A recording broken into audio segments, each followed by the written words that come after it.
Ngeri banget nih guys, seorang pria asal Amerika tangannya itu putus saat cuci baju menggunakan mesin cuci. Kok bisa ya? Di awalnya pria ini mau mencuci bajunya di tempat laundry.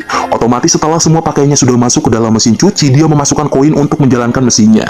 Tapi tiba-tiba tangan pria ini tersangkut di dalam mesin cuci itu. Sedangkan mesinnya itu sudah mulai berputar. Pria ini pun berteriak kesakitan dan berusaha menarik tangannya keluar dari mesin cuci. Sampai akhirnya saat tangan pria ini berhasil dikeluarkan, semua orang itu kaget melihat tangan pria ini tuh udah putus guys. Gak lama kemudian petugas rumah sakit datang dan membawa pria ini ke rumah sakit. Nah, yang mau diberikan keselamatan dan masuk surga, aminkan dengan like dan subscribe terus komen amin ya.